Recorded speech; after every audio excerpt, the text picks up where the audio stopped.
Nakatakdang ikasal sina Vivian Tejeda at ang fiancé niyang si Oliver sa araw ng Kapaskuhan. Ngunit sa araw ng kanilang kasal ay hindi ito sumipot.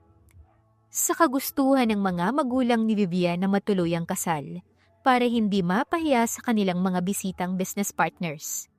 Kinuha niyang stand-in groom ang delivery boy ng cake nila na si Julian Velasquez. Doon magsisimula na magkapanatagan sila ng loob at magugulat siya sa magiging revelasyon nito sa tunay nitong pagkatao.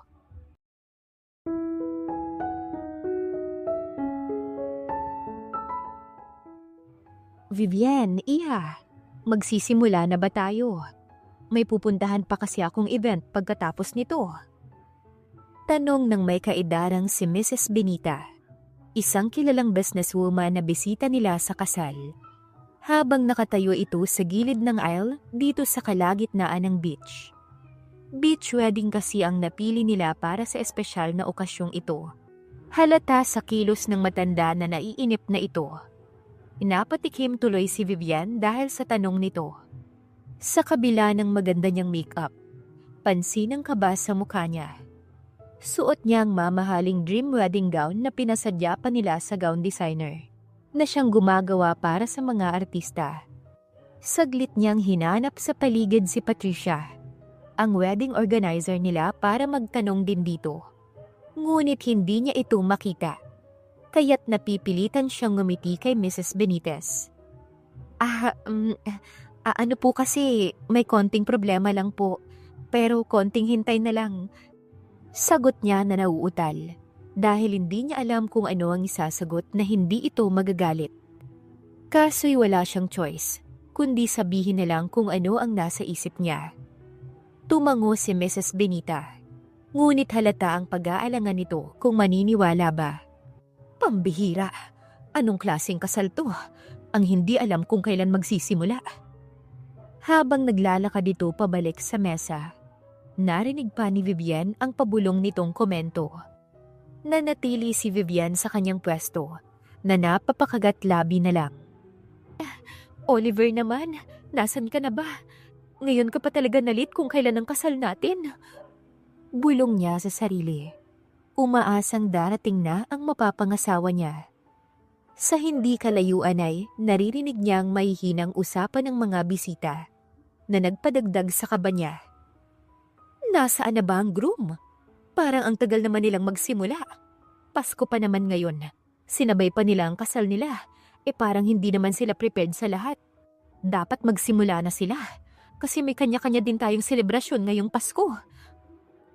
Huminga ng malalim si Vivian at tumalikod na kunwaring hindi narinig ang lahat. Pagkatapos ay dali-dali siyang tumakbo papunta sa dressing room. Ngunit hindi pa man siya nakakalayo, ay sumunod na agad sa kanya ang kanyang inang si Vina. Vivian! Tawag nito na halatang iritado na. Ano bang nangyayari? Kanina pa naghihintay ang mga bisita. Napapahiya na tayo sa kanila, lalo na sa mga business partners natin. Moham, wala pa kasi si Oliver, pero susubukan ko ng tawagan. Sagot ni Vivian. Hirap itago ang tensyon sa kanyang boses. Nagmamadali niyang kinuha ang cellphone mula sa bag para tawagan ang kanyang fiancé. Paulit-ulit niyang pinindot ang pangalan nito sa screen. Ngunit sa halip na boses ni Oliver, ang automated na sagot ng operator ang sumalubong sa kanya. Hindi niya sinasagot mo, Halos naiiyak niyang sabi habang nilalapag ang cellphone sa mesa. Hindi ko alam kung nasan siya. Ano nang gagawin ko? Diyos ko, bakit hindi man lang siya magpaabot kung nasan siya? Kung ayos lang ba siya? Kung bakit na-late siya? Ni text wala? Reklamo pa ng nanay niya.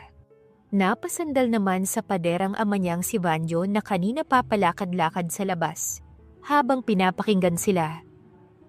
Bakit hindi niyo inayos ang schedule niya kung anong oras siya dapat dumating? Sinabi ko na kagabi tayo. Paulit-ulit pa nga akong nag-remind sa kanya. Ang sabi naman niya, maaga daw siyang pupunta rito sa isla. Iyon ang sinabi niya sa akin. Halos pumutok na ang boses ni Vivian habang nagpapaliwanag. Napuno na ng tensyon ang loob ng maliit na kwarto. Hindi na nakapagsalita si Vina at nagpakawala na lang ng buntong hininga si Banjo habang iniabot ang baso ng tubig sa kanya. Uminom ka muna ng tubig, anak. Kinuha naman iyon ni Vivian. Sinubukan niyang kalmahin ang sarili habang sinusubukan niya ulit na kontakin ang fiancé niya. Sa kalagitnaan ng tensyon, dumungaw sa pinto si Patricia. Vivian, tanong ng tanong ang mga bisita kung ano nang nangyayari. Hindi ko na alam ang idadahilan ko.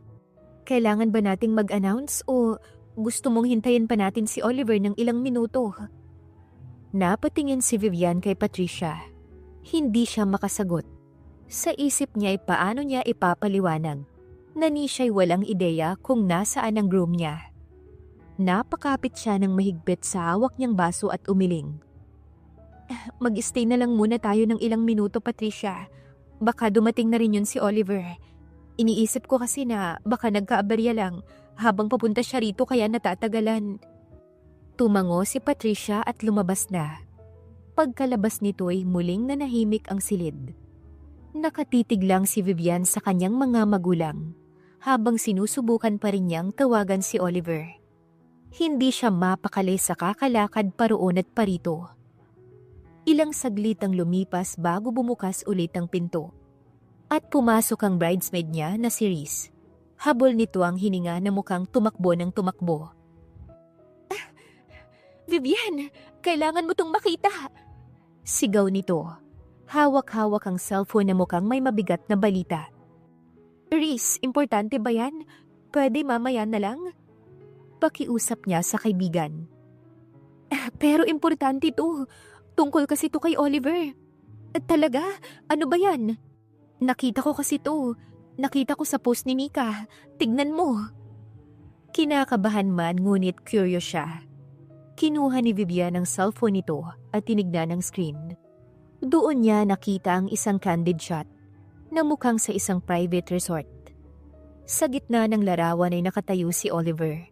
Ka-holding hands nito ang isang pamilyar na babae. Si Abigail. Mahinang sabi ni Reese habang nakatingin din sa screen. Dati nating ka-blockmate nung college. Anong ibig sabihin ito? Sigaw ni Vina nang makiusyoso din ito. Pilit pinoproseso sa isipan niya ang nakita. Ito ba ang dahilan kung bakit hanggang ngayon wala pa rin si Oliver? Hindi makapagsalita si Vivian. Tila biglang nanlabo ang lahat sa paligid niya. Sa kanyang isipan, nagbalik ang lahat ng alaala niya tungkol kay Oliver. Lahat ng plano nila. Lahat ng pangarap nila sa isa't isa. Lahat ng pinagsamahan nila at lahat ng tiwalang ibinigay niya rito. Walang hiya siya. Galit na sigaw ni Banjo. Paano niya nagawa to sa'yo, Vivian? All this time, niloloko niya lang pala ako. Tanong niya sa kanyang sarili habang tumutulo ang mga luha niya.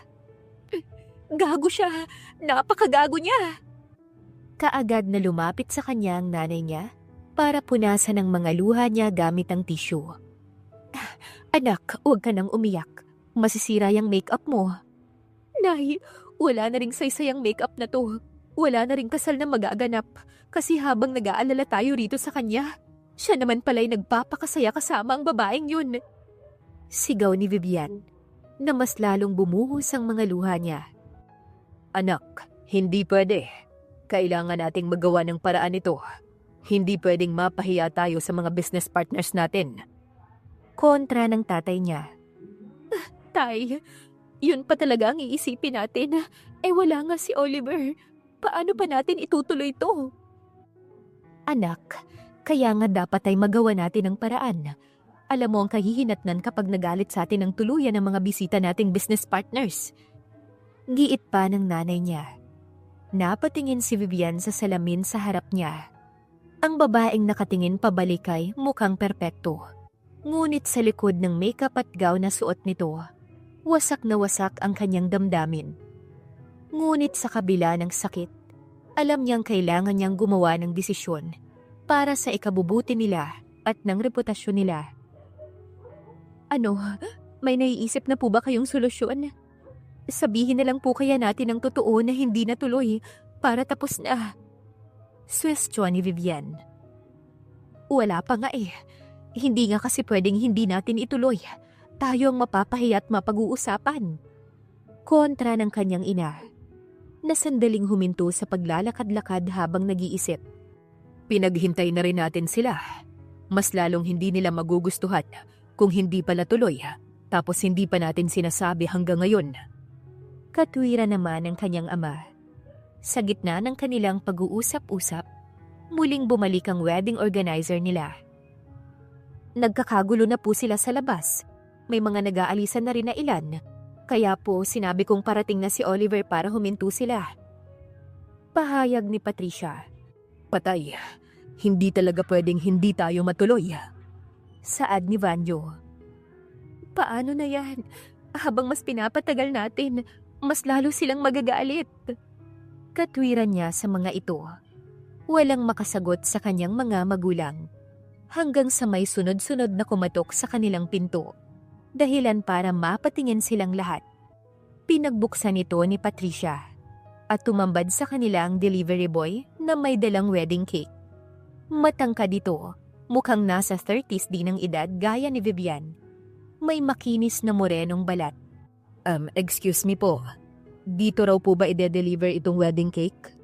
Inosenteng tanong ng binata habang isa-isa silang nililingon. Napatitig si Vivian sa lalaki.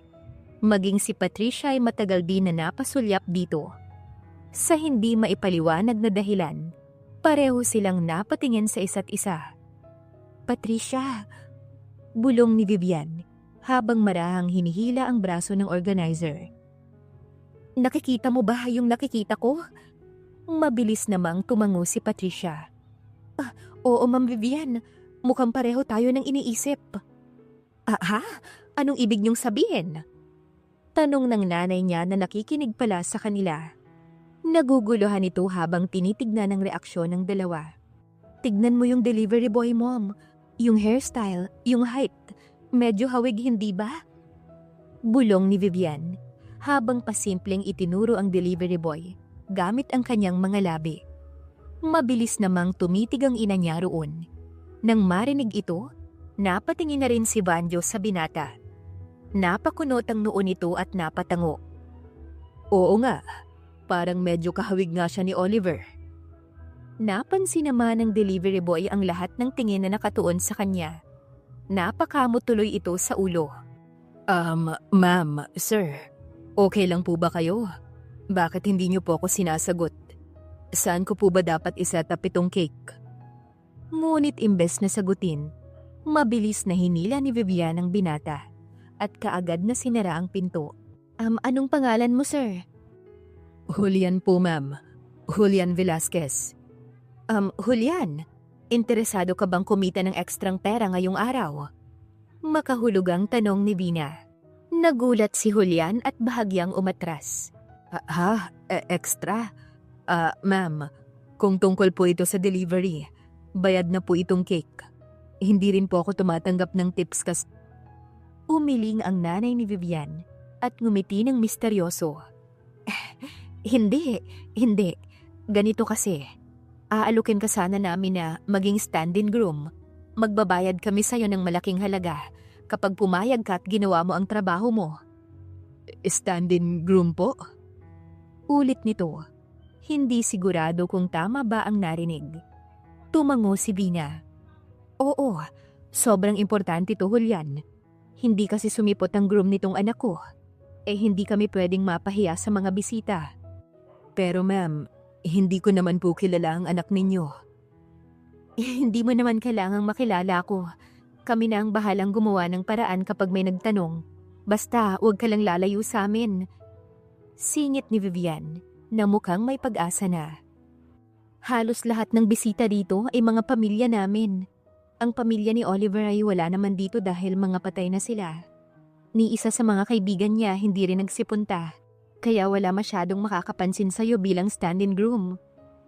Natahimik naman ang binata sa narinig. Julian, please. Halos magmakaawa si Vivian habang hawak ang kamay nito. Kailangan namin ng tulong mo. Kung hindi, baka mawasak ang reputasyon namin. Ikaw na lang ang naiisip naming paraan at kailangan naming magmadali. Nakita ni Julian ang sinseridad sa mukha ng dalaga. Nagtagalang tingin niya rito. Eleganteng-elegante ito sa suot na gown. Ngunit halatang balisa ito at puno ng desperasyon. Willing kaming magbayad ng 100K. Just accept our offer. Hirit ni Bina. No, maliit pa yon. How about 500K? Kailangan lang agad namin ng desisyon mo. Segunda ng asawa nitong si Banjo. Nag-isip si Julian saglit. Hanggang sa umangat ang isang sulok ng kanyang labi sa isang mapang-asar na ngiti. Sige na nga ma'am, sir. Pero hindi ko na po kailangan ng bayad ha. Paalala nito kasabayang pagpayag. Ha? Bakit naman? Takang tanong ni Vivian. Di ba po nagmamadali kayo? Pwede bang mamaya na natin pag-usapan pagkatapos? Kontra ni Julian. O siya, kung ganun ay lalabas na ako para sabihan ng mga bisita na magsisimula na sa loob ng ilang minuto. Tugon ni Banjo at nagmamadali itong lumabas. Pero paano natin mapapanatili na hindi sila magtataka na hindi talaga ako ang groom? Napaisip naman sila sa tanong ni Julian. Oo nga pala, paano natin gagawin yun? Tanong ni Vivian. Sasabihin natin na nagbago siya ng style. Sagot ni Bina na tila desperado. Moham, masyadong obvious. Tanggi ni Vivian, napapailing. Sa gitna ng diskusyon, sumilip sa pinto si Reese. Humihingal na mukhang tumakbo na naman.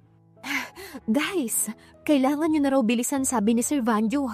Kapag daw wala pang kasal na magaganap sa loob ng 15 minutes, aalis na silang lahat. Nagkatinginan silang lahat matapos yun. Sige, game na. Magbibihis na ako. Habang nag-iisip kayo, basta bilisan yung mag-isip. Desisyon ni Julian. Alam ko na, may naiisip na akong paraan. Biglang pasigaw na sabi ni Patricia. Talaga? Ano yun? Balik ni Vivian. Nabuhayan bigla ng pag-asa. Habang ang nanay niya ay naghihintay lang sa susunod na sasabihin ng wedding organizer. May nakita kasi akong mga maskara dyan sa kabilang kwarto. Bakit hindi natin pagsuotin lahat, pati ang mga bisita? Idahilan na lang natin na masquerade ang theme ng wedding, kaya kailangan magmaskara lahat.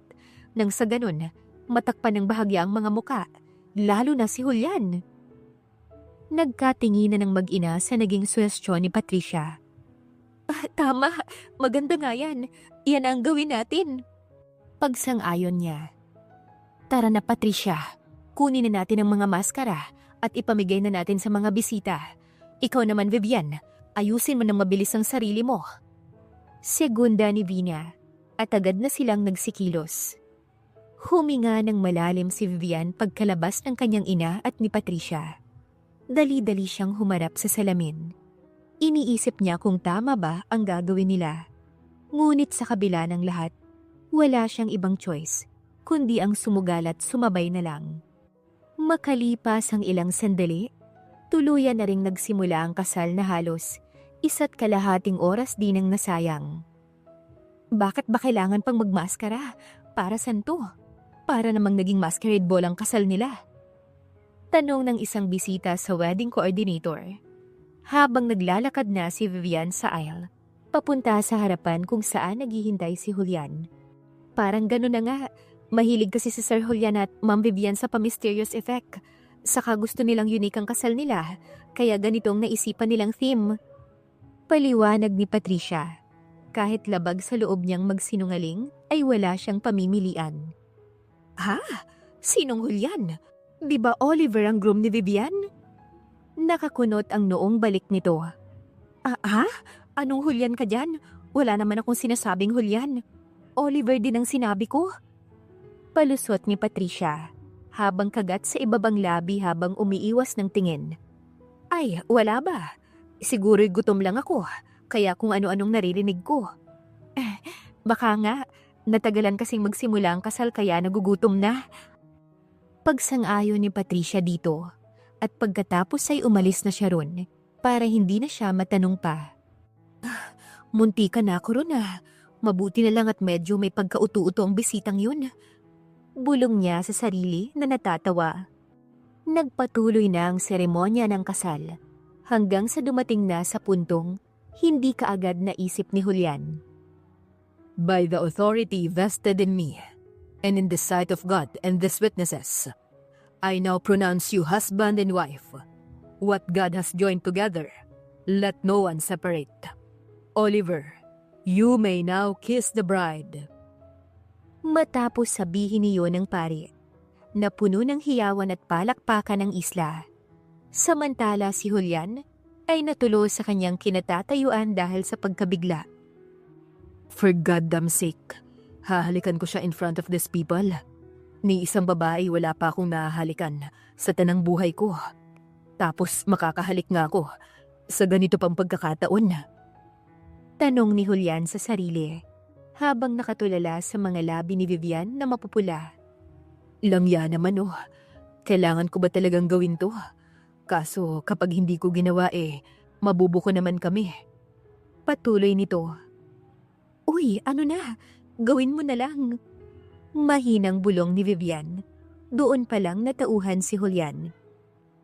Father, required ba talaga to? Di ba pwede kapag kaming dalawa na lang ang magkasama? Nahihiya kasi ako Pagbabakasakali ni Julian habang kumakamot sa ulo. Hindi pwede. Dapat ay dito sa harap ng altar. Natatawang kontra ng pari. Nagsigawan naman ang mga bisita na ikis na raw niya si Vivian, kaya napipilitan itong tumitig ulit sa dalaga habang napapalunok ng sariling laway. Bahala na nga. Bulong nito sa sarili, sabay taas ng belong suot ni Vivian. Dahan-dahan siyang lumapit dito hanggang sa tuluyang dumampi ang kanyang labi sa malambot na labi ng dalaga. Hindi alam ni Julian sa sarili kung bakit bigla siyang natigilan. Kaya naman tumagal ang kanilang mga halik, dahilan para muling maghiyawan ang mga tao. Nang matapos na sila sa paghahalikan, hindi maintindihan ni Julian kung bakit parang nabitin pa siya ron, samantalang kanina'y umaayaw pa siya. Matapos doon ay nagtungo na sila sa reception dito rin sa isla. Sa kabila ng mga naririnig na pagkalangsing ng mga kobyertos, habang abala ang mga bisita sa pagtikim ng iba't ibang putahe. At sa kabila ng ingay ng mga usapan at tawanan, hindi magawang mag-focus ni Julian dahil hanggang ngayon, ang nasa isip pa rin niya ay ang malambot na labi ni Vivian at ang kanilang halikan. Bakit ganitong nangyayari sa akin? Bulong niya. Napahawak siya sa gilid ng mesa. Pilit pinapakalma ang sarili. Ngunit paulit-ulit pa rin sa isipan niya ang naging halikan nila kanina sa harap ng altar. Halik lang yun, Julian. Scripted. Nothing special. Para lang sa palabas yun. Uy, Julian! Ang lalim naman yata ng iniisip mo. Puna ni Vivian na biglang sumulpot sa tabi niya. Ayos ka lang ba? Huwag mong sabihin gusto mo pa ng isang kiss.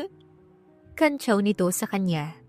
Napatingin siya rito at mabilis na umiling.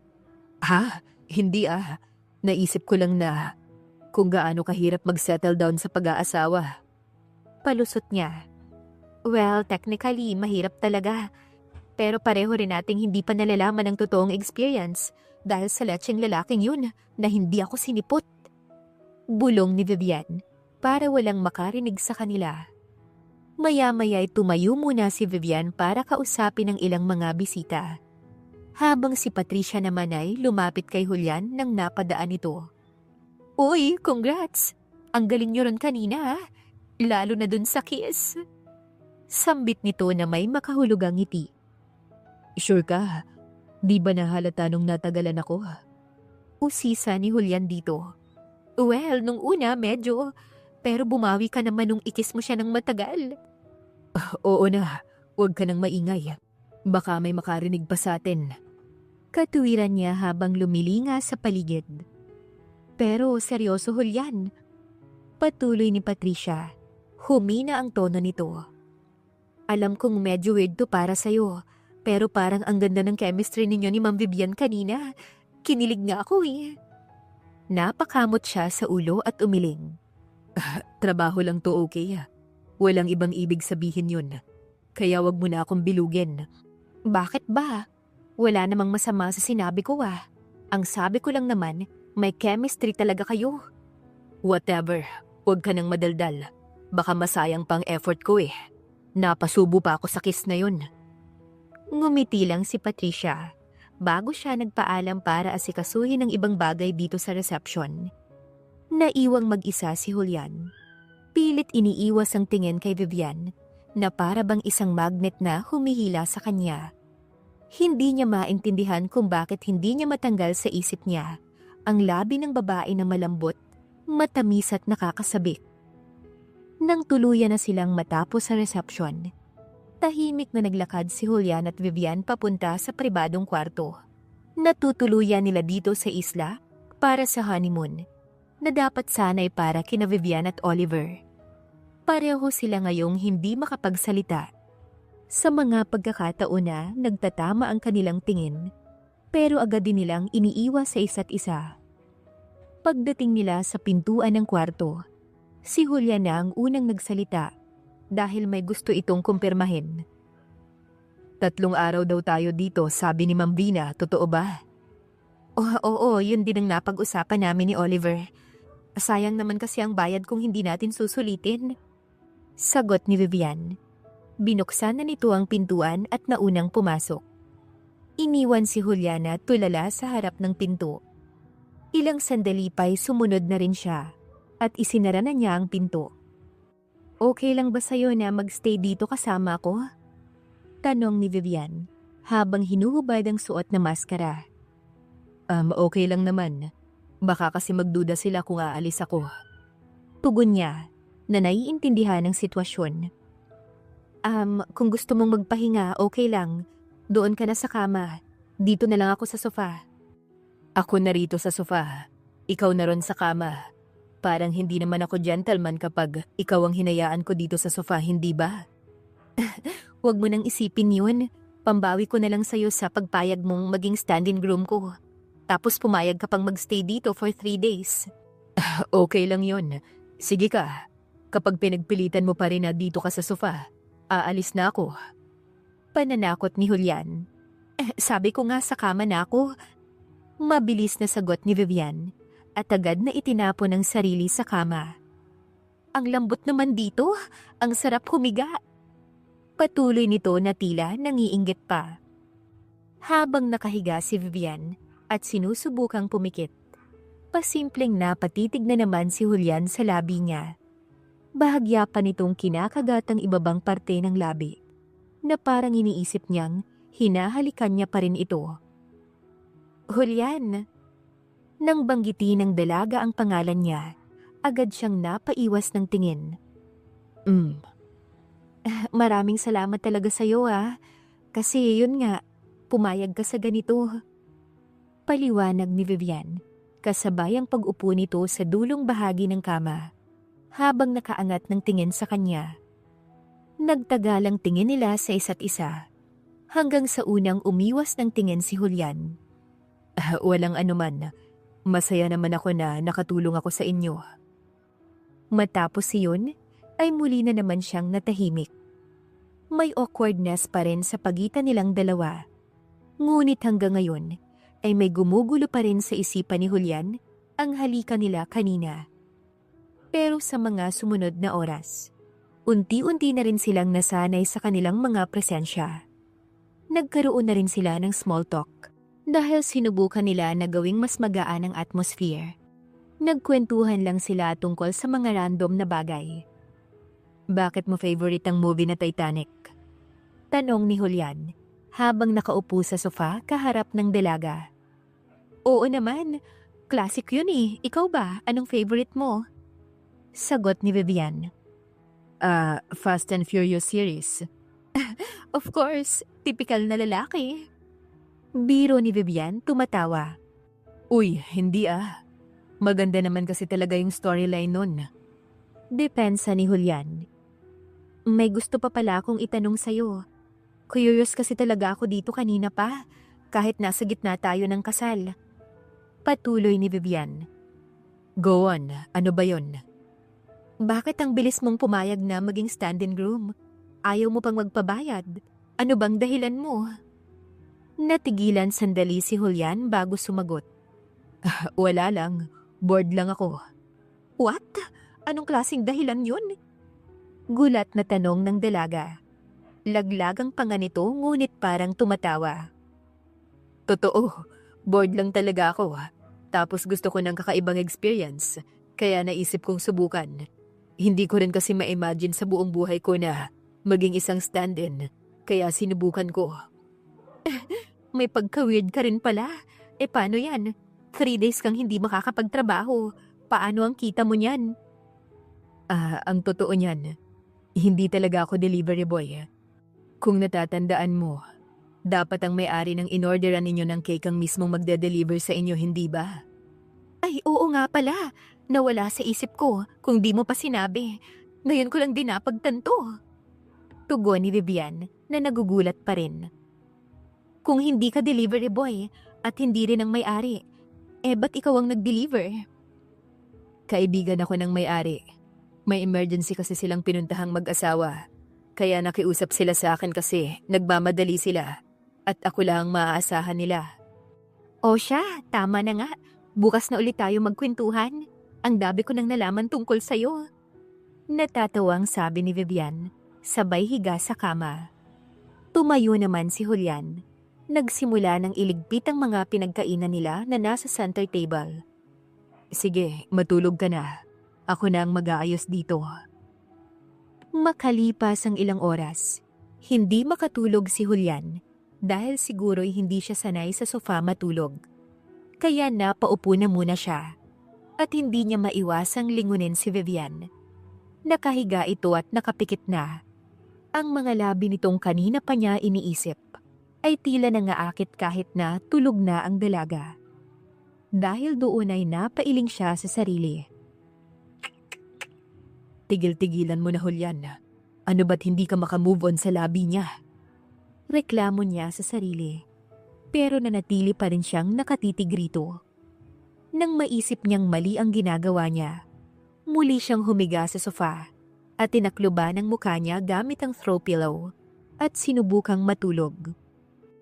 Nagising si Vivian kinabukasan nang marinig niya ang malumanay na tunog ng alon sa labas ng kanilang kwarto. Bahagya niyang iminulat ang mga mata at napansin ang liwanag ng araw na sumisilip mula sa mga kurtina. Agad niyang naalala ang usapan nila ni Julian kagabi, kaya't napaupo siya para tignan ito. Pero napansin niyang wala si Julian sa sofa. Hindi naman siguro siya umalis nang walang paalam, no? Tanong niya sa kanyang sarili.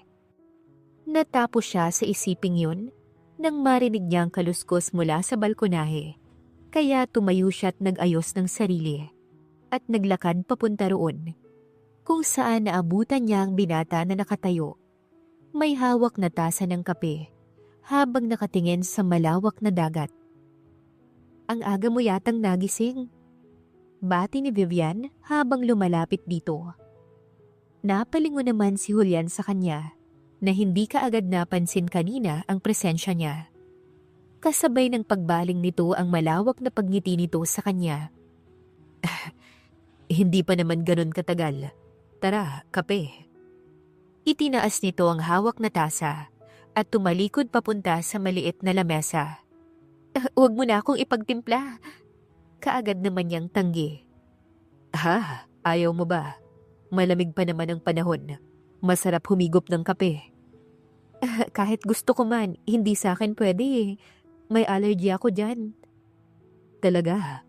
Anong nangyayari sa'yo kapag nakakainom ka ng kape? Ayun, nangangati ang buong katawan ko. Tapos nagkakaroon ng skin rashes. Ganun ba? Sa tea, wala ka namang allergy sa tea, no? Kaagad namang umiling si Vivian. Wala naman, luckily. Yun, mabuti naman. Sige, hot tea na lang ang gagawin ko sa'yo. Okay lang ba? Para naman mainitan ang sikmura mo. Tumango siya at hindi na sumagot. Hinayaan niya ang binatang ipagtimpla siya. Naks, ang gentleman din pala niya. Bulong niya sa sarili, habang pasimple niyang pinagmamasdan ng binata, nung sandaling naupo siya sa may sulok ng mesa. Here, dahan-dahan lang. Mainit yan sobra. Ani Julian, nang kumapit sa kanyang daladalang tasa ng tsaa. Bahagyang napangiti si Vivian dahil ron. Thanks. Tipid niyang sagot. Alam mo, nahihiya talaga ako sa'yo. Maya-maya'y sambit niya rito. Ha? Bakit naman? Takang tanong ng binata. Yun nga. Pumayag ka na ngang maging stand-in groom ko. Napilitan ka patuloy na magstay dito sa isla ng 3 araw kasama ko. Walang kaso ron. Pumayag naman ako. Kaya hindi mo kailangang mahiya. Pero kung naiinip ka na rito, sabihin mo lang sa akin para masabi ko kay mom. Pwedeng magpalusot na lang kami na may emergency ka, kaya kailangan mong umalis ng mas maaga. Ilang sandaling napatitig sa kanya ang binata, at bahagya na lamang siyang napayuko nang ipatong nito ang palad sa ibabaw ng kamay niyang nasa mesa. Huwag mo akong alalahanin, okay? Napaangat pa lang siya ng tingin nang magsalita na ito ng napakahinahon. Masaya naman dito sa isla. Sa katingin ko, kailangan ko rin to para makapagpahinga mula sa stressful na buhay. Tumango lang si Vivian, sabay simsim sa kanyang mainit na tsaa. Gusto mo ba mag-ikot-ikot tayo sa isla para mas ma-enjoy natin ang pagstay dito? Alok niya sa binata makalipas ang ilang sandali. Diba, sabi ng momo, magstay lang tayo dito para iwas sa mga tanong at para hindi magduda sa atin ng mga tao? Hindi yan. Basta palagi lang tayong magkasama. Nakakaburyo naman kasi dito kung dito lang tayo sa kwarto. Sayang ang ganda ng isla kung hindi natin ma-explore. Sabagay, sige, payag ako dyan. Pagkatapos doon ay nag-agahan muna sila habang patuloy sila na nag-uusap tungkol sa iba't ibang bagay. Maya-maya pa'y nagpasya na rin silang maglibot na sa isla. Nang marating nila ang isang parte kung saan maraming hammock na nakatali sa pagitan ng naglalakihang puno, agad na inaya siya ni Julian dito. Dito muna tayo habang pinapababa natin ang kinain. Sabi nito, inaayos ang isa sa mga hammock. Tumingin naman si Vivian sa paligid. Tahimik, maaliwalas, at tila kay lapit ng langit sa lugar na yun. Baka mahulog ako dito Biro niya habang tinatanggal ang suot na tsinelas. Hindi ka mahuhulog. Nandito naman ako para alagaan ka. Sagot ni Julian. Iniabot ang kamay niya para tulungan siyang umupo. Natigilan siya dahil sa sinabi ng binata. Hindi niya alam kung nag-iisip lang siya ng kung ano-ano o iba talaga ang dating ng sinabi nito. Kwentuhan muna tayo. Suwestyon ng binata. Ano namang pagkukwentuhan natin? Ikaw ang bahala. Magkwento ka na lang ng kahit ano. Pwedeng tungkol sa'yo para mas makilala pa kita. Tungkol sa pamilya mo or something na nakakatawang naranasan mo. Kahit ano, makikinig lang ako. Talaga? Gusto mo pang mas makilala ako? Oo naman, bakit hindi? Kaya magkwento ka na ng kahit na ano. Maghihintay lang ako rito. Tumango naman si Vivian at sandaling nag-isip ng maaari niyang ikwento. Hanggang sa magkwento muna siya tungkol sa sarili. Bakit ganyan siya makatingin at nakangiti pa? Tanong ni Vivian sa kanyang isipan. Nang sa gitna ng kanyang pagkukwento, ay bahagya siyang napalingon sa binata. Titig na titig kasi ito sa labi niya habang nagsasalita siya. Nakangiti pa ito habang nilalaro ang sariling labi, gamit ang mga daliri nito. Uy, nakikinig ka ba? Hindi niya maiwasang mapatanong dito. Umayos naman ang pagkakaupo si Julian. Oo naman, kaya ituloy mo lang ang pagkwento mo. Nag-e-enjoy akong pakinggan ka. Tumango na lang si Vivian, sabay baling ng tingin sa mga alon, para hindi siya mailang bago nagpatuloy sa pagkwento. Pagsapit naman ng hapon, sinubukan nilang sumakay sa isang private boat para maglibot sa dagat. Habang nasa kalagitnaan sila ng alon, napansin ni Vivian ang kakaibang kilos ni Julian. Okay ka lang ba? Tanong niya rito habang nakasandal siya sa gilid ng bangka. Nilalaro niya ang tubig gamit ang kamay. Okay naman. Sagot ng binata nakatingin sa malayo. Ang ganda lang kasi rito, napakapayapa. Nakakalimutan mo talaga lahat ng problema mo pansamantala. Dapat lang, kasi hindi naman natin palaging magagawa to. Biglang tumabi si Julian sa kanya at mula sa likod, marahang inilagay nito sa balikat niya ang kamay nito para akbayan siya. Nagulat si Vivian sa ginawa nito, pero hindi siya tumutol. Ramdam niya ang init ng katawan ng binata na tila nagbibigay ng kakaibang pakiramdam sa kanya. Para saan naman yan? Kailangan ba talaga ganyan kakalapit? Tanong niya pilit na hinaharap ang mukha nito. Para lang sigurado kung hindi ka mahuhulog sa tubig. Sagot ni Julian. May halong biro pero seryoso ang tingin. Sira, daig mo pa kung makaprotekta ang totoong asawa niyan? Kontra niya ritong pabiro rin. Tumawa si Julian. Tumingin ka kasi sa paligid. May mga nakatingin sa atin. Ginawa ko lang to para makita nila na sweet tayo. Nang sa ganun hindi sila magduda. Talaga lang ha? Siguraduhin mong effective to.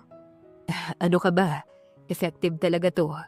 Pero may alam akong mas effective. Ano? Matapos niyang itanong iyon, ay akma sana siyang hahalikan ni Julian. Pero kaagad niyang hinarangan ng daliri niya ang labi nito. Loko ka ha? Masyado kang oportunista. Reklamo niya rito na natatawa. Napatingin sila sa mga tao nang marinig nila ang mga sigawan ng mga ito matapos silang makita kung saan tinutokso sila ng mga ito na mag-kiss. Oh, narinig mo ba yun? Kiss daw, paano ba yan?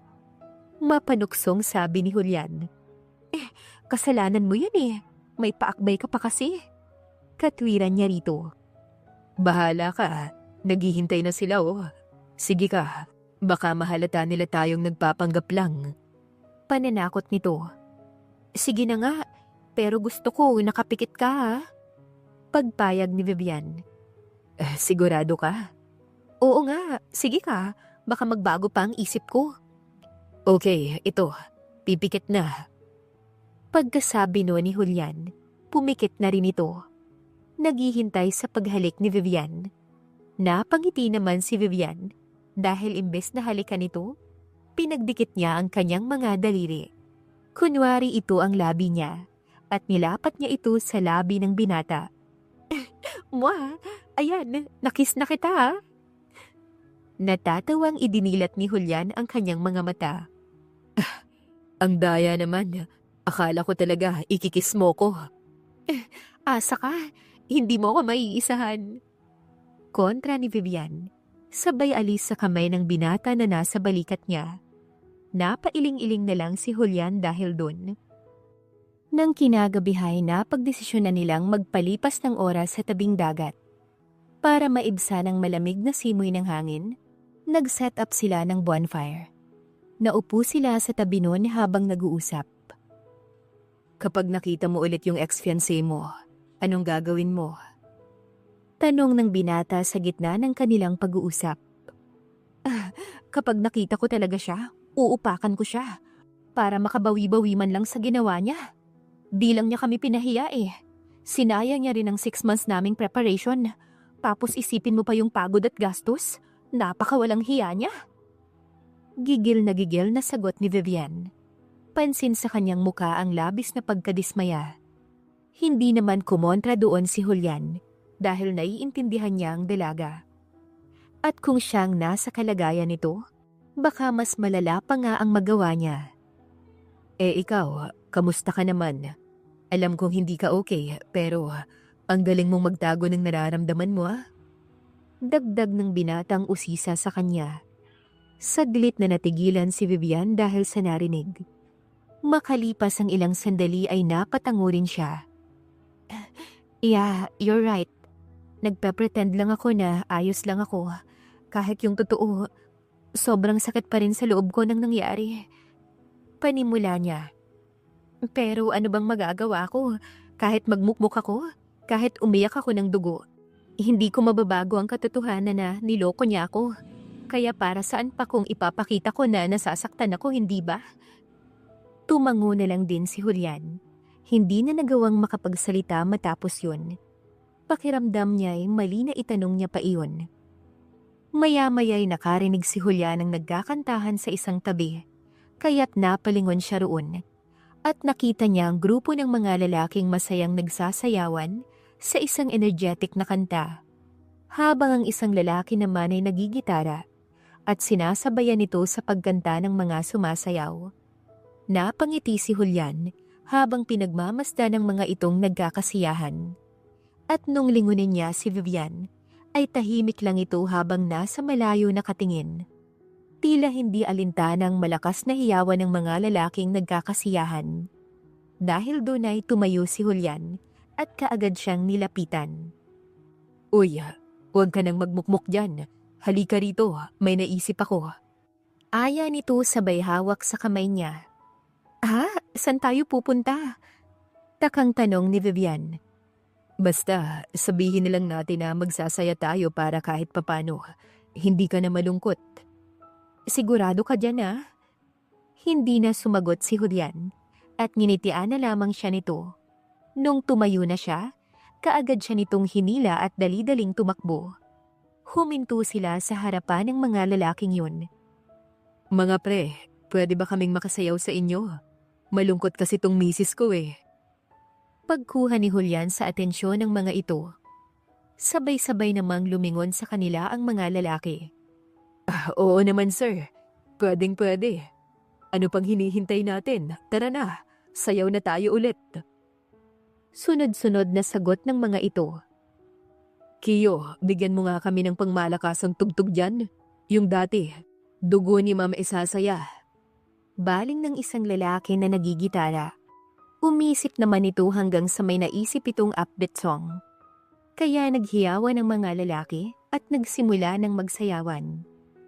Ano pang hinihintay mo? Sayaw na tayo. Sabi ni Julian sa kanya. Nagsimula na itong mag-freestyle ng sayaw. Natawa naman si Vivian dahil sa sayaw nito. Hindi niya alam na may talento pala ito sa pagsasayaw at mukhang mas malambot pa ang katawan nito kaysa sa kanya. Sasayaw na yan. Sasayaw na yan. Pang-iengganyo sa kanya ni Julian. Sinabayan naman ito ng mga lalaki sa pamimilit sa kanya. Kaya't kahit nahihiya, unti-unting umindak si Vivian sa pagsasayaw, dahilan para muling maghiyawan ang mga ito. Tawang-tawa si Vivian sa kanilang mga sayaw, at hindi nga nagkamali si Julian na masaya ang gagawin nila. Maya-maya'y lumapit si Julian sa nagigitara, kaya natigilan si Vivian. Pre, alam mo ba yung kantang Until I Found You? Bulong niya rito. Oo naman sir, maganda yun, pang slow dancing. Pwede mo bang patugtugin? Gusto ko sana siyang isayaw sige sir, akong bahala sa'yo. Pagkasabi no ng lalaki, ay kaagad nitong inistyam ang gitara. Lumapit naman si Julian kay Vivian. Can I have this dance? Tanong nito habang nakalahad ang kamay sa harapan niya. Yes na agad ma'am. Huwag nang pag-isipan ma'am. Sige na ma'am. Pamimilit ulit sa kanya ng mga lalaki. Walang sabi namang diretsyo na ipinatong ni Vivian sa magkabilang balikat ni Julian ang kanyang mga kamay. Napangiti naman ang binata na marahan siyang hinawakan sa baywang. Kasabay ng tunog ng gitara ay ang malamig na boses ng lalaki. Mabagal silang sumabay rito habang diretsyo ang mga tingin sa isa't isa. Masaya ka na ba? Mahinang tanong ni Julian. Tumango naman si Vivian. Thank you. Mas humigpit ang hawak ni Julian sa baywang niya at hinila siya nito. Dahilan para mas maglapit pa ang kanilang mga katawan. Habang ang sulyap nito ay nagpalipat-lipat sa labi at mata niya. Bakit siya ganito? Yung paraan niya ng pagtitig sa akin, Yung mga kilos niya, dahil pa rin ba to sa pagpapanggap? Tanong ni Vivian sa kanyang sarili, sa pamamagitan ng kanyang isip para hindi siya marinig nito. Habang patagal ng patagal, napansin ni Vivian ang unti-unting paglapit ng mukha ng binata sa kanya. Hindi niya ito maintindihan, lalo pa nang manatili sa labi niya ang sulyap ni Julian, hanggang ang pagitan ng kanilang mga muka ay paliit na ng paliit. Bumalik na tayo sa kwarto? Sambit ni Vivian, dahilan para matigilan si Julian at napaatras. Inaantok ka na ba? Tanong nito sa kanya. Oo eh, saka nilalamig na rin ako ng sobra. Katuwiran niya rito. Tumango naman si Julian. Nagpaalam na rin sila sa mga lalaki at tahimik na naglakad papunta sa kanilang pribadong kwarto. Sigurado ka bang dyan ka ulit sa sofa matutulog? Kung gusto mo, palit naman tayo. Tanong rito ni Vivian. Hindi na. Okay na ako rito sa sofa. Nakatulog naman ako kagabi ng maayos kaya ayos na ako dito. Tanggi naman ni Julian. Sigurado ka? Oo naman, kaya sige na. Diyan ka na sa kama. Habang nakahiga si Julian sa sofa, hindi niya magawang makatulog. Tumatakbo pa rin sa isipan niya ang mga nangyari kanina. Hindi niya maiwasang mapangiti habang naiisip ang mga sandaling magkasama sila ng dalaga. Iba na talaga tong nararamdaman ko. Siguro, may gusto na talaga ako sa kanya. Bulong ni Julian sa kanyang sarili. Maya-maya'y tumayo siya para kumuha ng tubig na maiinom. Habang umiinom sa baso, napabaling ang tingin niya sa direksyon ni Vivian. Mukhang tulog na siya. Pagkasabi niya nun, ipinatong niya na sa mesa ang baso at tahimik na naglakad papalapit sa kama, kung saan natutulog si Vivian. Pinakiramdaman muna niya ang dalaga at mukhang mahimbing na itong natutulog. Kaya dahan-dahan siyang naupo sa gilid ng kama. Hindi niya maiwasang mapatitig sa maamo at maaliwalas nitong muka. Ang tanga naman ng Oliver na yon. Paano niya pa nagawang lukuhin ng isang kagaya mo? Mabait ka, maalaga, madaling pakisamahan. At hindi pa ba sapat sa kanya ang ganyang mukha na almost perfect na? Bulong ni Julian habang nananatiling nakatitig dito. Pagkuway bigla siyang natawa. Siguro malabo ang paningin niya para hindi niya makita kung gaano kakaganda na para kang isang sining sa museo. Matapos niyang sabihin yun, muli siyang napatitig sa mga labi nito at nanumbalik sa kanya ang kanilang halikan nung peke silang ikinasal.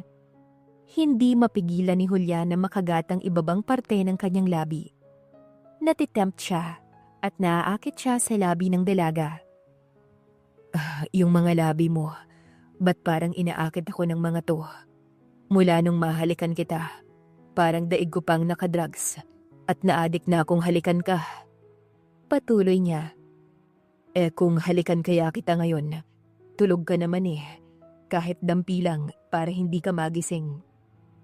Yun ang tumatakbo sa isipan niya ng mga sandaling yun. Paano kung magising siya? Baka isipin niyang may ginagawa kong masama sa kanya. Nag-aalala niyang hinuha. Napapalunok pa siya. Dampi lang naman 3 seconds lang. Hindi naman siguro siya magigising nun. Pangungumbinsi pa niya sa sarili. Hanggang sa dahan-dahan niyang inilapit ang kanyang muka at napalunok siya ng sunod-sunod. Hindi ko kaya. Bigla siyang umatras at mabilis na bumalik sa sofa. Ano ka ba naman, Julian? Nandun ka na Konting lapit na lang mahahalikan mo na siya. Bakit ka pa umatras? Sinayang mong pagkakataon. Paninermon niya sa sarili, sabay tago ng kanyang mukha sa unan. Ilang sandali pa'y umupo ulit siya at tumingin sa direksyon ni Vivian. Ano kaya kung subukan ko ulit? Suwestyon niya na nag-iisip. 3 seconds lang talaga, promise. Pagkatapos nun, matutulog na talaga ako. Aniya, muling naglakad ng dahan-dahan pabalik sa kama ni Vivian. Sure na talaga to. Gagawin ko na para matahimik na ako. Pagkasabi niya nun, ay muli siyang naupo sa tabi ni Vivian. Hindi na siya nagdalawang isip. Tumitig siya sa labi nito at dahan-dahan niyang inilapit ang kanyang muka. Habang palapit siya ng palapit, ay napaangat siya ng tingin sa mga mata nito. At laking gulat niya nang biglang idilat ni Vivian ang mga mata. "Anong ginagawa mo?" Tanong nito sa kanya. Balik ni Julian sabay ayos ng upo. "Sabi ko, anong ginagawa mo? Balak mo ba akong nakawan ng halik habang tulog?" Pag-uulit nito, mabilis namang umiling si Julian. Hindi no, ba't ko naman gagawin yun? Mariin itong tanggi. Pagkatapos ay may tinanggal siya kunwari sa mukha nito. May dumi ka kasi sa muka. Aalisin ko lang naman sana eh. Yun lang yun. Dagdag niyang palusot. Mabilis siyang bumalik sa sofa at itinago ang mukha sa unan. Napaupo naman si Vivian at napatitig sa binata. Ang totoo niyan ay hindi talaga siya tulog mula pa kanina. Nakapikit lamang siya pero hindi niya magawang makatulog dahil gumugulo sa isipan niya si Julian. Dahil sa mga pinapakita nito, dahil sa mga ginagawa nito, at sa mga sinasabi nito. May gusto na kaya talaga siya sa akin? Alam kong balak niya talaga akong halikan kung hindi ako dumilat. Bulong ni Vivian sa kanyang sarili, habang naaalala niya ang mga nasabi ng binata kanina, habang nakapikit siya. Lahat ng yun ay narinig niya. Nang walang makuhang sagot, bumalik na si Vivian sa pagkakahiga at sinubukang matulog kahit napuno ang isip niya tungkol sa binata. Kinabukasan ng hapon, habang nag-e-enjoy sila sa dagat, panay ang pagsulyap ni Julian sa dalaga. Nakaupo si Vivian sa mababaw na bahagi ng tubig, naglalaro sa buhangin gamit ang mga daliri.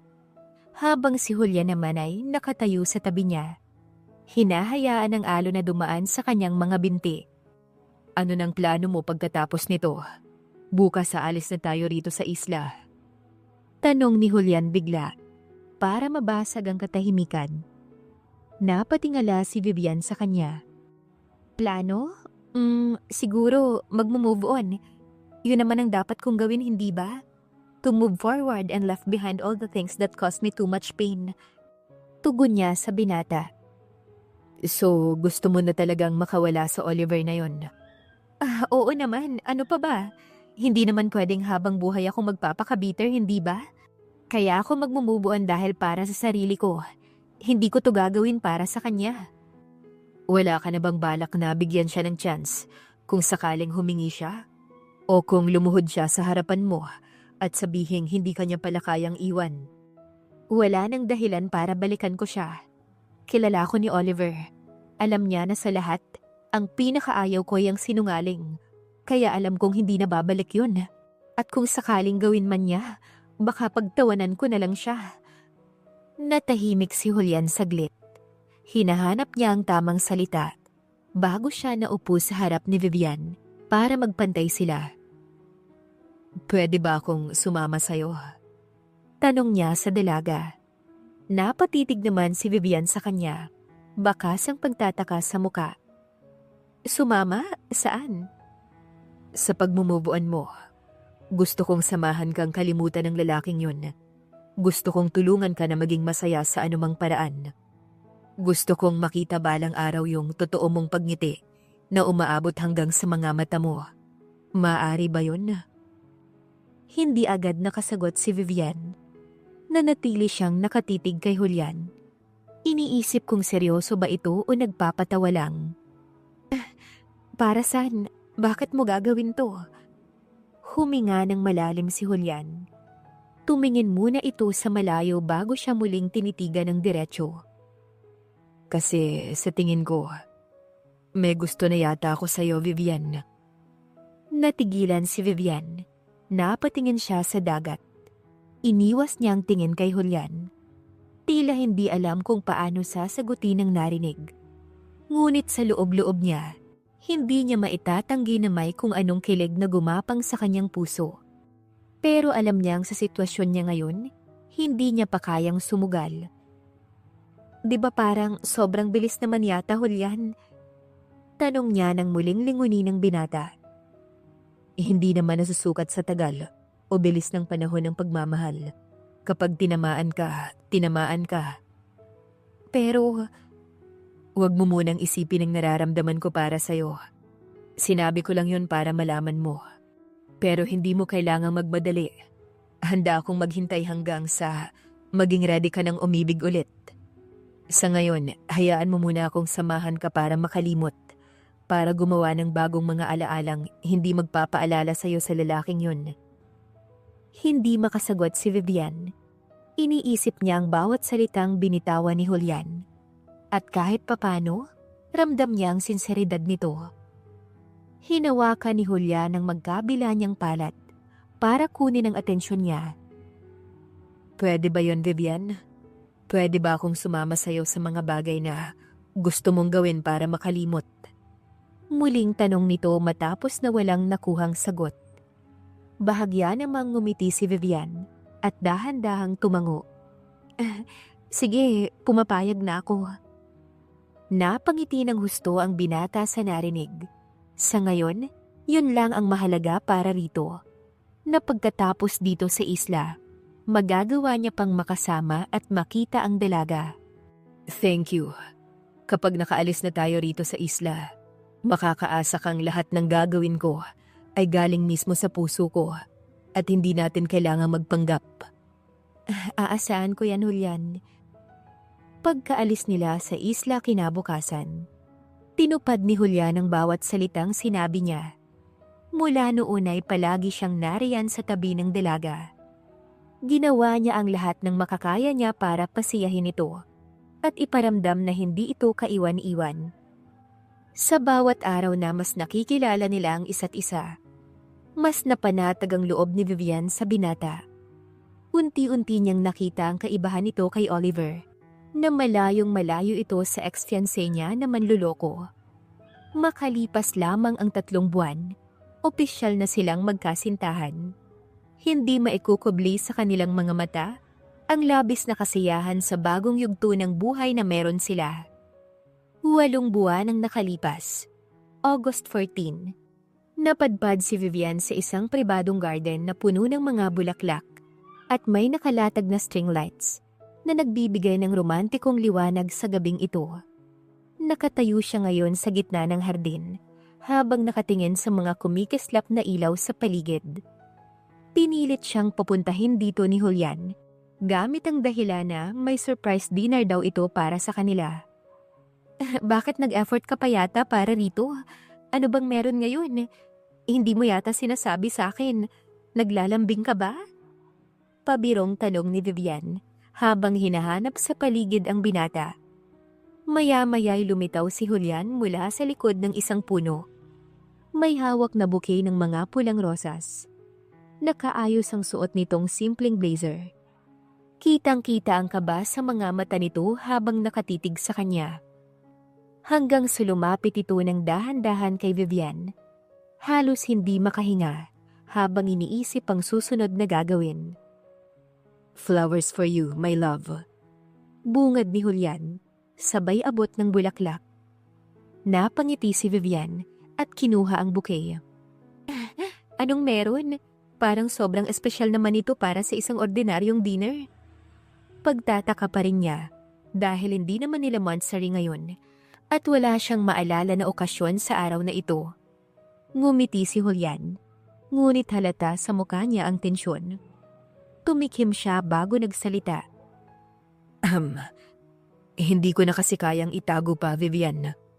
Kanina pa ako kinakabahan, pero sabi ko, mas matatakot ako kung hindi ko to gagawin. Nagtaka naman si Vivian dahil sa kanyang narinig mula sa binata. Ano bang ibig mong sabihin? Tanong niya. Ramdam ang mabilis na tibok ng puso niya. Walang ano-ano'y, lumuhod si Julian sa harap niya. Dahilan para tuluyang manlaki ang mga mata ng dalaga. Vivian, matagal na kitang mahal at alam kong marami na tayong pinagdaanan. Mula nung araw na naging stand-in groom mo ko. Nung pumayag kang samahan kita sa paglimot sa lalaking nanloko sa'yo, hanggang sa natutunan mong maghilom at muling magmahal. Pero ngayon, gusto kong sabihin sa'yo na hindi lang ito tungkol sa paghilom. Gusto kong maging parte ng bawat araw mo. Gusto kong samahan ka, hindi lang sa mga masayang bagay, kundi lalo na sa mga mahihirap na bahagi ng buhay mo.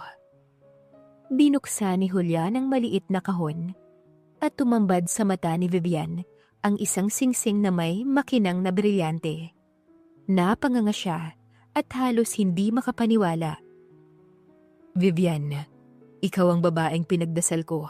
Sa simula pa lang, ikaw na ang nakikita kong makakasama ko sa pagbuo ng sariling pamilya. Kaya ngayon, gusto kong malaman kung pwede ba kitang maging asawa. Natigilan si Vivian ng sandaling yun. Naramdaman niyang namuo ang luha sa kanyang mga mata habang nakatitig kay Julian. Ang lalaking dating stand-in groom lang. Ngunit ngayoy nag-aalok na ng buong puso't buhay para sa kanya. Hindi siya makapaniwalang mangyayari to. Julian, sambit niya sa pangalan nito. Halos hindi marinig dahil sa emosyon. Tiningnan niya ito. At walang pag-aalinlangan siyang tumango ng sunod-sunod. Oo, Julian, pumapayag na ako.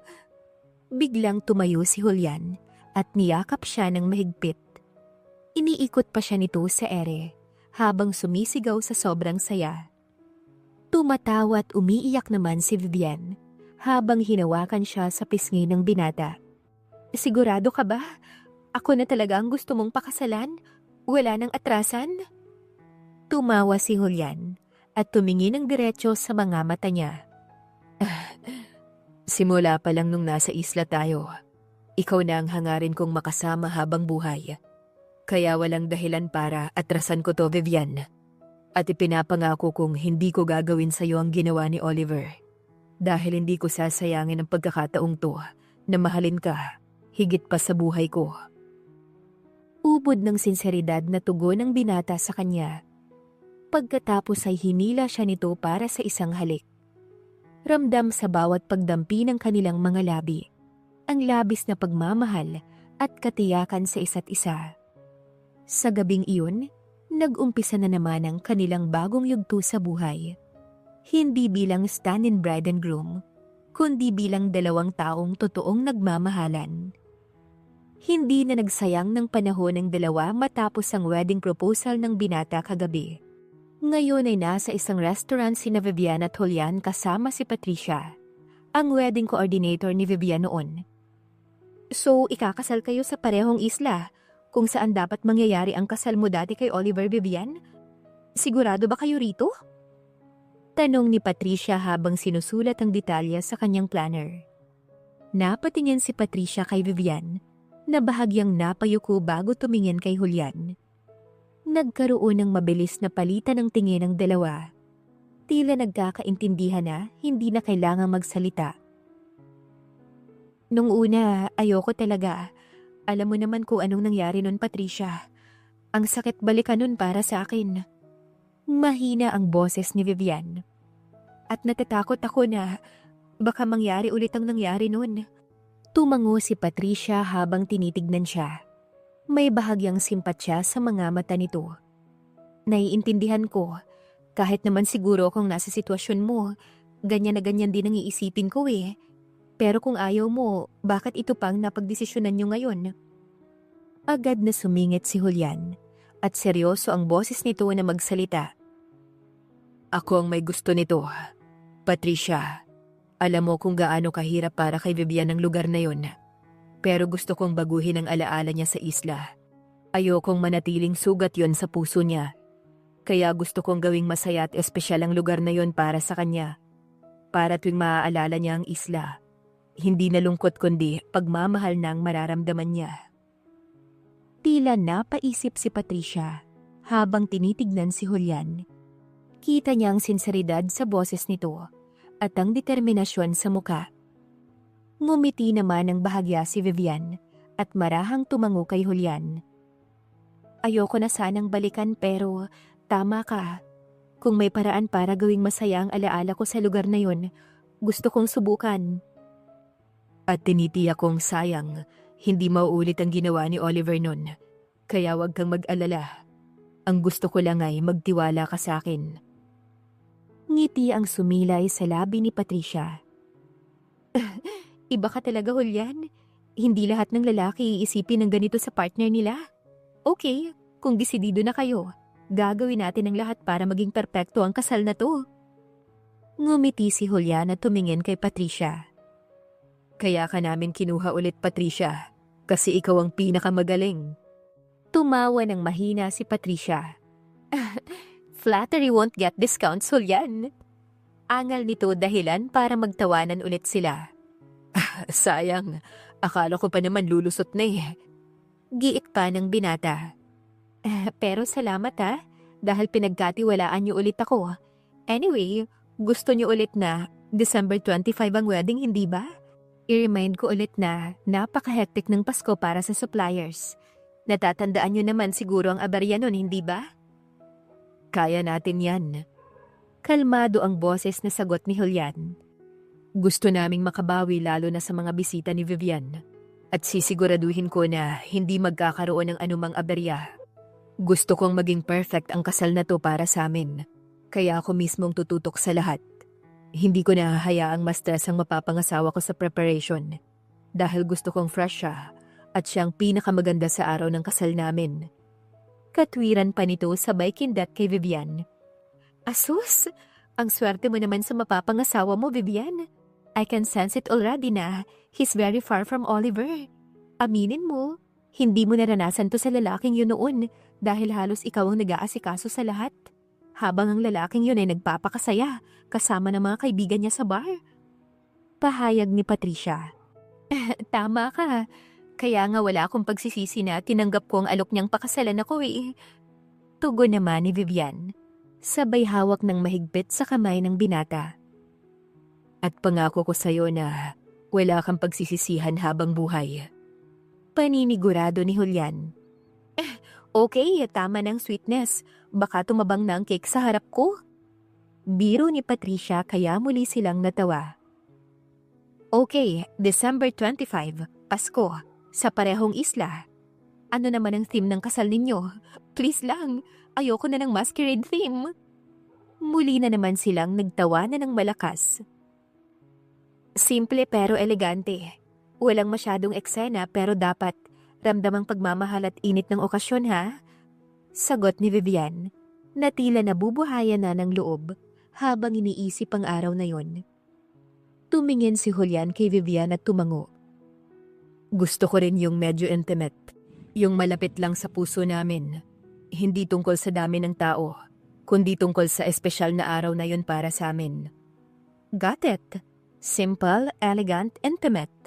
Gagawa ko ng mga concept designs para sa susunod nating meeting. Nagpatuloy sila sa pagplano hanggang sa nauwi na lang sila sa kwentuhan. Naalala mo pa ba yung sinabi ko sa'yo nun, Julian? Nung nasa reception tayo sa peking kasal nyo nun, nasabi ko, malakas ang chemistry niyong dalawa? Sambit ni Patricia. Tumango naman si Julian at bahagyang ngumiti. Oo, naaalala ko pa yun. See? Hindi ako nagkamali nun. Alam kong may future talaga kayong dalawa. Look at you now. I can see in both of your eyes kung gaano kayo kasaya. Something I didn't see nung kayo pa ni Oliver ang magkasama na nagpaplano ni Vivian. Seryosong pag-amin ni Patricia. Ang tanging gusto ko lang ay maging masaya si Vivian at deserve niya ang tunay na pagmamahal na yun at yun ang gusto kong ibigay sa kanya. Paliwanag ni Julian. Hindi mapigilang mapangiti ni Vivian habang naririnig niya ang mga salitang yun. Noon pa lang ay iyon na ang ginagawa ng binata para sa kanya at hindi ito nabigong iparamdam iyon sa kanya. Hanggang sa tuluyan nang dumating ang araw kung saan tuluyan na silang ikinasal. At sa pagkakataong to, totoong-totoo na at walang halong pagpapanggap. Kasabay ng pagbagsak ng araw sa dulo ng karagatan, ay tahimik na naglalakad sina Julian at Vivian sa tabing dagat. Kapwa nakangiti, Sa kabila ng pagod mula sa mahaba ngunit makabuluhang araw ng kanilang kasal, nakalapat ang kamay ni Julian sa likod ni Vivian, habang ang dalagay nakahawak sa kamay ng asawa.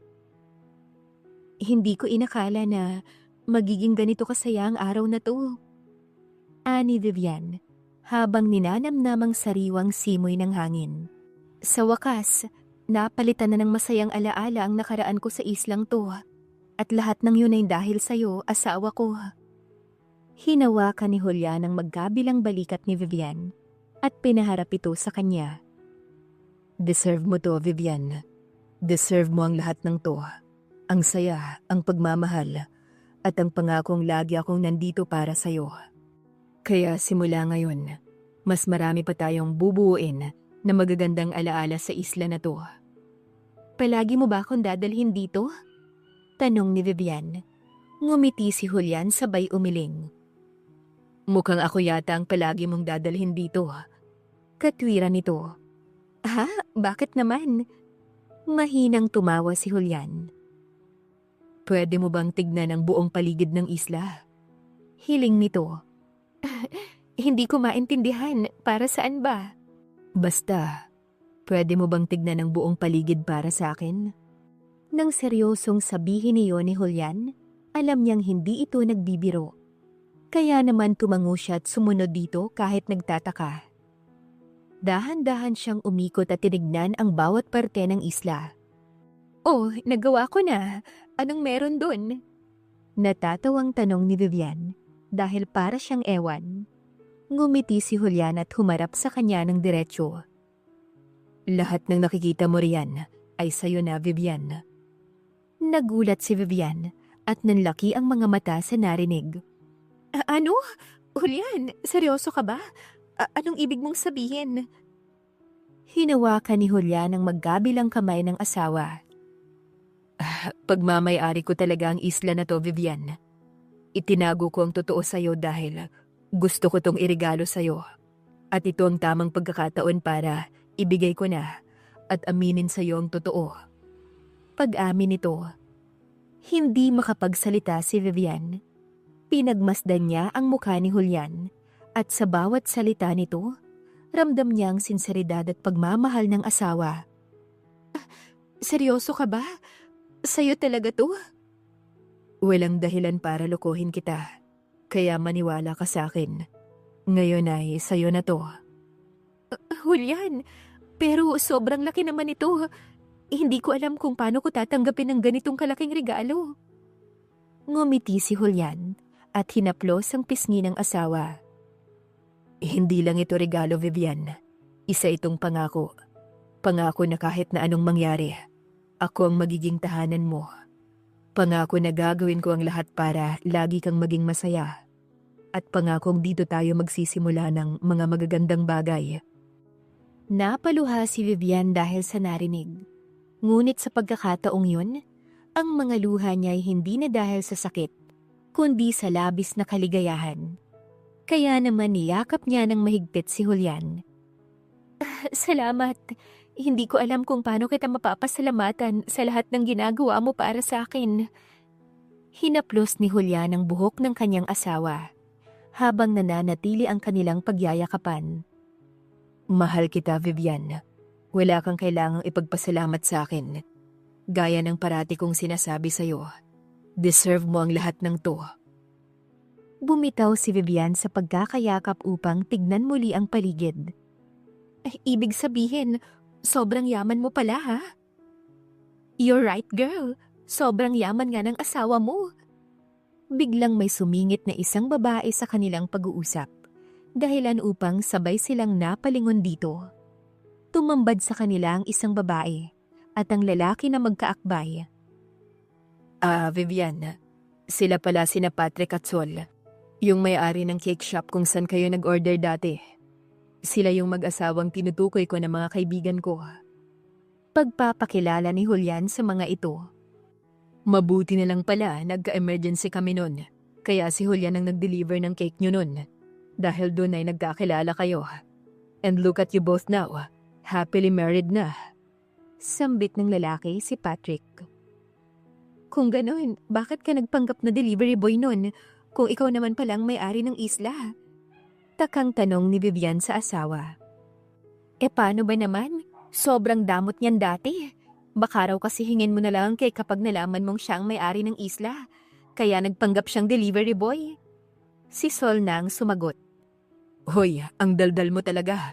Sinabi pa talaga eh. Reklamo ni Julian sa kaibigang babae habang kumakamot sa ulo. Di ba nakakatawa? Kung dati isang cake lang ang pinagdadamot sa'yo ng bilyonaryong to. Samantala ngayon, handa nang ibigay sa iyong buong isla. Dagdag ni Sol, dahilan para mauwi sila sa tawanan. Talaga namang napuno ng kasiyahan ng araw na yon at umaasa ang mag-asawa na ito palang simula ng kanilang mga masasayang araw at handa silang harapin ang hinaharap kahit ano pa man ang ibigay nito sa kanila. Wakas. Nakatakdang ikasal